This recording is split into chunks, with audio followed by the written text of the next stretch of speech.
El 2026 viene con grandes subidas de precio, Blanca. Sí, subidas importantes que nos van a afectar directamente al bolsillo. Y vamos a empezar por una de las categorías estrella. La vivienda va a seguir subiendo, porque Aragón ya cerró el 2025 con una subida del 11,2% anual, pues se espera que a nivel nacional esa subida pueda llegar a ser de entre el 5 y el 10% en el precio de compraventa de la vivienda. Nos fijamos en la factura de la luz, subirá un 0,5%. Esa es la tarifa fija en el pago del peaje de acceso, pero en función de la tarifa que tengamos contratada y también del posible descenso del precio del kilovatio hora, podría no llegar a notarse en la factura, o incluso podríamos llegar a pagar unos 15 euros de menos de media. Será más caro viajar por carretera en aquellas vías que estén reguladas con peajes. Subirán entre un 3,64% y un 4,68%. Y buena noticia, sube, pero esto es positivo, suben las pensiones un 2,7% en este 2026. Gracias, Blanca. Pues para saber cómo va a ser este año 2026 económicamente, conectamos ya con Alba Cortés, asesora financiera. Muy buenos días, Alba, ¿cómo estás? Muy buenos días, feliz Navidad para todos. Igualmente, feliz año. Ese 2,7% de aumento en las pensiones, también un pequeño aumento en los funcionarios, en la empresa privada, en algunos sube un poco el IPC en los sueldos, en otros nada. ¿Eso puede compensar las grandes subidas en la mayoría de productos necesarios de este año? A ver, realmente todas las subidas son buenas, eso no cabe ninguna duda, pero sí que es cierto que después de la pandemia se vieron aumentos de un 20 o un 25% en algunos productos. Entonces es normal que, a pesar de que no suba la pensión o de que no suba la nómina, como venimos de unos años que han sido complejos a nivel de precios, pues bueno, que las familias no lo terminen de notar. Pero por supuesto mejor que suba que no suba nada. ¿Y qué consejos nos darías? Porque a veces el comportamiento del consumidor no sirve para nada, porque, por ejemplo, la subida de la luz sube un 10%, la parte fija un 4% los peajes. Aunque intentemos apagar los interruptores cuando no lo usamos, no tenemos mucho que hacer como consumidores. Sí, la realidad es esa. O sea, hay productos que son de menos necesidad, que forman más parte de nuestro ocio, que también es necesario, por supuesto, pero cosas como la luz, que evidentemente pues cuando no se ve en la calle tenemos que encenderla, es algo que no podemos obviar. En este sentido, lo que nosotros siempre recomendamos como consultores es tener una buena planificación familiar, tener muy claro qué es lo que ganamos, qué es lo que gastamos, hacer ingeniería financiera en el sentido de que, bueno, tener muy claro dónde se nos está yendo el dinero y dónde podemos recortar esos caprichos que quizás, pues en vez de 3, pues darnos solamente 1, y luego tener una buena organización, mover el dinero, intentar que nuestro dinero saque rentabilidad, pues bueno, con productos financieros de los más conservadores, que nos pueden dar una rentabilidad en torno a un 2-3%, como los que son un poco más atrevidos, que nos da una rentabilidad en torno a un 6-7%, y esa subida, esa rentabilidad es lo que nos va a hacer pues que nuestro poder adquisitivo vaya subiendo y no se quede atrás con la subida de la inflación. Pero antes de esta inversión que nos acabas de decir, siempre nos dices que la planificación y saber dónde se nos va, dónde podemos ahorrar o incluso revisar contratos de telefonía, de luz, ¿sería la primera fase? Correcto, sí, sí. Hay mucha gente que viene con seguros que no ha mirado en años, o incluso que prefiere pagar por adelantado 5 o 10 años de seguro, y eso al final lo que nos quita es la posibilidad de poder negociar o poder revisar otros precios. Estamos en un mercado competitivo donde hay muchas opciones, entonces no está de más, tampoco sin agobiarse, pues que una vez al año le demos una vuelta, y ahora estas fechas casi que son proclives a eso, ¿no? A que miremos que estamos, dónde se nos está yendo el dinero, dónde lo estamos gastando. Igual no necesitamos 5 suscripciones porque realmente vemos que solo usamos una. Entonces, pues bueno, saber elegir es importante, no solo para los mayores, sino también así se lo enseñamos a los más pequeños de la casa, y que nos echen una mano con la organización familiar. Alba, pues muchísimas gracias, como siempre, por tu visión. Gracias por atendernos. Gracias a vosotros.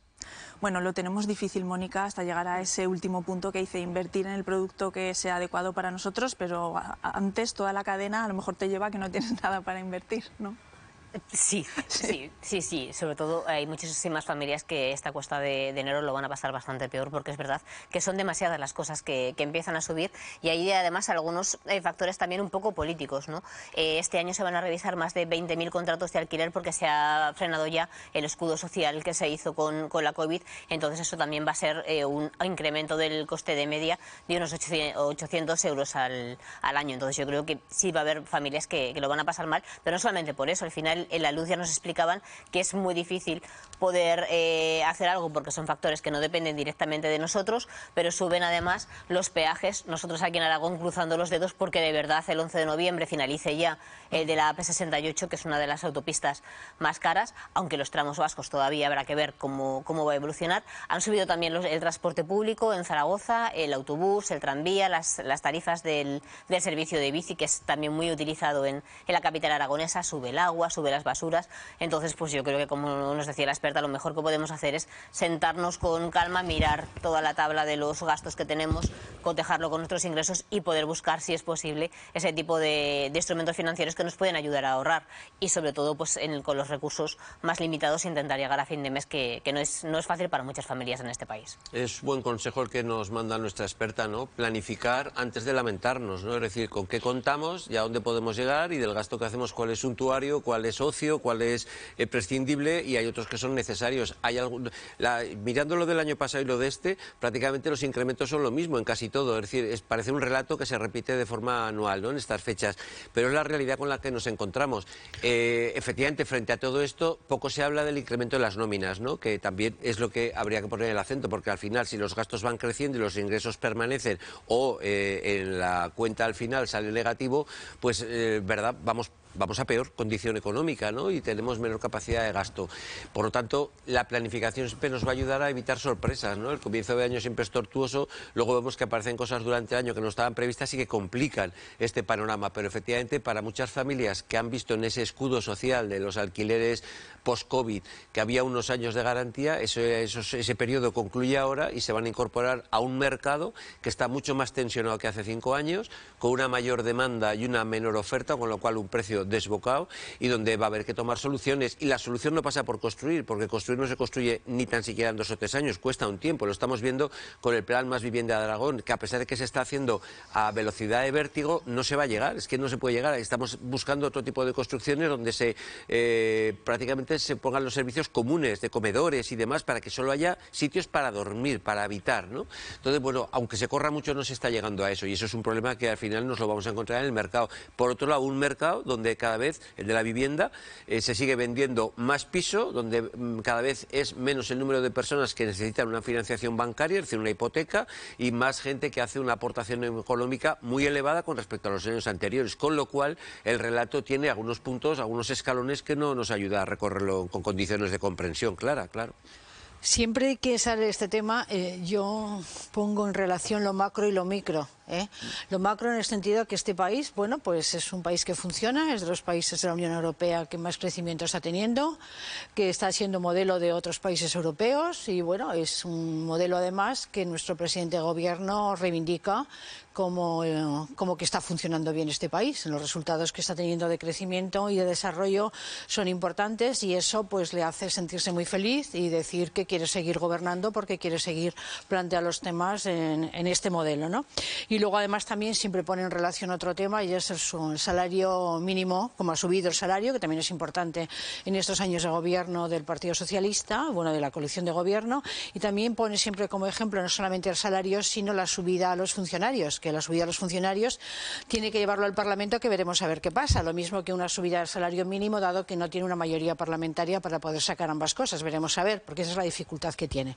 Con lo cual lo macro parece que va bien, pero lo micro, en cambio, por el contrario, en este país está aumentando la desigualdad. Y ese es uno de los temas que yo creo que cada vez más está preocupando a los españoles. El informe FOESA, el informe de Cáritas o cualquier informe, o los informes que tienen que ver con la infancia, dicen que este país sigue teniendo la desigualdad mayor y la pobreza infantil mayor de todos los países de la Unión Europea, con lo cual hay evidentemente una cara y un envés muy claro entre lo macro y lo micro.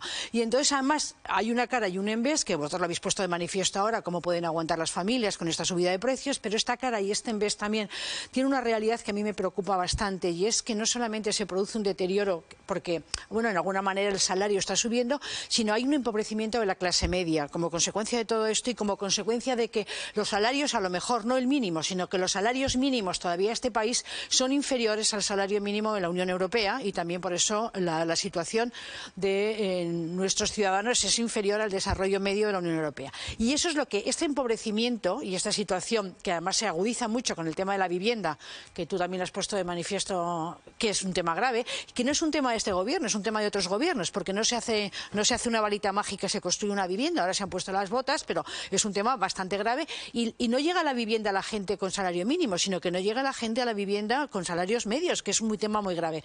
Que además, cuando yo os decía que con el salario no se puede vivir, es que en el empobrecimiento, por ejemplo, de las cifras de pobreza infantil, la pobreza infantil se veía en hogares que trabajaban los dos, alguno era monoparental, pero con lo que ganaban no se podía vivir, con lo cual es que cuestionamos las cifras. Entonces, por eso yo creo que cuando hablamos de estos temas, yo querría ver lo macro y lo micro y no obviarlo, porque además esta situación de precarización es la que provoca la desafección política y ir contra los dos partidos de Estado que han gobernado este país. Y por eso viene el crecimiento, fundamentalmente decir, yo soy el salvador porque yo te voy a salvar de esa situación y me llamo Santiago Abascal. Porque ese empobrecimiento es lo que provoca el crecimiento del voto de Vox. Con lo cual yo creo que los dos grandes partidos, que son los que han gobernado este país, se deberían de plantear seriamente si no tienen que acordar algunos temas para que no se produzca esa situación de empobrecimiento, de problema de la vivienda y otros problemas que son fundamentales para el desarrollo de este país.